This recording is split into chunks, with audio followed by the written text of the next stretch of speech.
एक गांव में एक लालची औरत अपने पति के साथ रहती थी। उसका एक बेटा था जिसका नाम मुकेश था। वह कोई काम धाम नहीं करता था, बस पूरा दिन गांव में इधर उधर मंडराता रहता था। एक बार अगर और मुझे राम प्यारी बोले ना तो एक लगा। अरे स्मृति, तुम गुस्सा क्यों होती हो? तुम मुझे बहुत अच्छी लगती हो। मैं तुमसे शादी करना चाहता हूँ। मुझसे शादी के सपने छोड़ और निकल यहाँ से। बड़ा आया शादी करने वाला। फिर इतना बोलकर स्मूति गुस्से में वहां से चली जाती है। तभी मुकेश का दोस्त वहां से गुजर रहा होता है। अरे मुकेश भाई, ये स्तुति क्या कह रही थी? कुछ नहीं भाई, अपने प्यार का इजहार कर रही थी। लेकिन भाई, उसके बाद से तो कुछ और ही लग रहा था। मुकेश भाई, मेरी बात मानो तो तुम इससे दूर ही रहा करो। गांव वाले बोलते हैं, इस स्मृति के ऊपर चुड़ैल का साया है। ये रात को अकेले वीराने में घूमती है। कुछ लोगों ने तो इसके उल्टे पैर तक देखे हैं। तुम्हें पता है ना, उल्टे पैर चुड़ैल की निशानी होते हैं। चल बेवकूफ, तेरा दिमाग खराब हो गया है जो इतनी सुंदर लड़की को चुड़ैल बोल रहा है। स्मृति कोई चुड़ैल वड़ैल नहीं है। मैं तो इसी से शादी करूंगा। फिर इतना बोलकर वह अपने घर की ओर चल देता है। माँ माँ, अब मेरी शादी की उम्र हो गई है। मेरी किसी सुंदर सी लड़की से शादी करवा दो ना। हाँ हाँ, क्यों नहीं। अगर राजा बेटा का कोई और भी अरमान है तो वो भी बता दीजिए। आपके सारे अरमान 1 साल से पूरे करवा देंगे। काम धाम तो कुछ करना गधा कहीं का, तो किसी काम धाम का नहीं है। देखो ना माँ, पिताजी हमेशा मेरी बेइज्जती करते रहते हैं। किसी दिन मैं घर छोड़ के ही चला जाऊंगा। अरे नहीं नहीं बेटा, कैसी बातें कर रहे हो? ये सब तुम्हारा ही तो है। अजी आप तो रहने ही तो हर वक्त मेरे भोले भाले बेटे को नीचा दिखाते रहते हो। अजी हमारे पास इतनी धन दौलत है, क्या आप ये सब अपने साथ ऊपर लेके जाओगे? मामा, मुझे स्मृति बहुत पसंद है। तुम उसके घर मेरा रिश्ता लेकर जाओ ना। ठीक है, ठीक है। मैं कल ही स्मृति के माता पिता से तुम्हारे रिश्ते की बात करने जाऊंगी।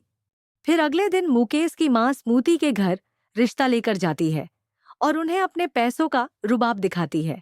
देखिए बहन जी, आप बहुत अमीर लोग हैं और हम गरीब। मेरे पास आपको देने के लिए कुछ भी नहीं है। तुम्हारी किस्मत बहुत अच्छी है जो तुम्हारी लड़की की शादी मेरे बेटे से हो रही है। बस तुम स्मूति की शादी मेरे बेटे से करवा दो। मुझे तुमसे कुछ नहीं चाहिए। इतना बोलकर वह वापस अपने घर की ओर चल देती है। अगले दिन स्मृति और मुकेश की शादी हो जाती है। मुकेश स्मृति से शादी करके बेहद खुश होता है। रात होने पर मुकेश और स्मृति अपने कमरे में सो रहे होते हैं। तभी स्मृति उठती है और सीधा घर से बाहर निकल जाती है और जंगल की ओर चल पड़ती है।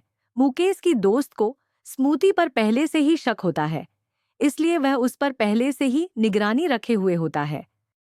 अरे ये भाभी, इतनी रात गए कहाँ जा रही है? मुझे इनका पीछा करना होगा। फिर राजू स्मूती का पीछा करने लगता है। तभी देखते ही देखते स्मूती चुड़ैल में बदल जाती है और गुफा के अंदर घुस जाती है। राजू की आंखें फटी की फटी रह जाती हैं। फिर वह भी उसके पीछे पीछे गुफा के अंदर घुस जाता है। ए हैवानों के देवता, मैं आपको 9 बलि चढ़ा चुकी हूँ।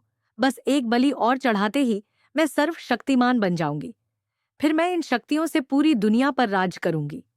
राजू चुड़ैल को देखकर गुफा से भाग जाता है और चुड़ैल की काम खत्म होने के बाद चुड़ैल गुफा से निकलकर पहेले जैसा बनकर घर की ओर निकलती है।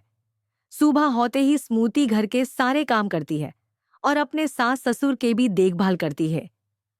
मुकेश सब देखकर बेहद खुश होता है। रात होती है। स्मूती ने मुकेश से कहा, अजय सुनते हैं क्या, आप अभी मेरे साथ बाहर घूमने के लिए चलेंगे? इतनी रात में आज रहने देते हैं, कल घूमनी चलेगे। नहीं, मुझे अभी जाना है। अच्छा ठीक है, चलो चलते हैं। स्मूती और मुकेश बाहर निकल जाते हैं। स्मूती मुकेश के ओर जंगल के अर ले जाती है। स्मृति, तुम मुझे कहाँ लेकर जा रही हो? मुझे बेहद डर लग रहा है। आप बहुत डरपोक है। मैं हूं ना, कुछ नहीं होगा। और स्मूती मुकेश को उसी गुफा में ले जाती है। अरे स्मृति, तुम मुझे कहाँ लेकर आई हो? इतने में स्मूती चुड़ैल बन जाती है। चुड़ैल, तुम मुझसे क्या चाहती है? मैं तेरा बलि चाहती हूँ। चुड़ैल, तुम मुझे जाने दो। ऐसे कैसे जाने दूं, बहुत मुश्किल से तुम मिले हो, आज मैं तुम्हारा बलि चढ़ाऊंगी। इतने में राजू तांत्रिक को लेकर आ जाता है। मुकेश भाई डरो मत, मैं आ गया हूँ, अब सब कुछ ठीक हो जाएगा। मुकेश भागकर राजू के पास जाता है। तुम मेरा कुछ बिगाड़ नहीं सकते हूँ, मैं बहुत ताकतवर हूँ। हे चुड़ैल, इस लड़की के शरीर को छोड़ दे वरना बेहद बुरा होगा। तुम्हें जो करना है कर लो। तभी तांत्रकूच मंत्र बोलते हैं और चूड़ैल घिर जाती है और स्मृति ठीक हो जाती है।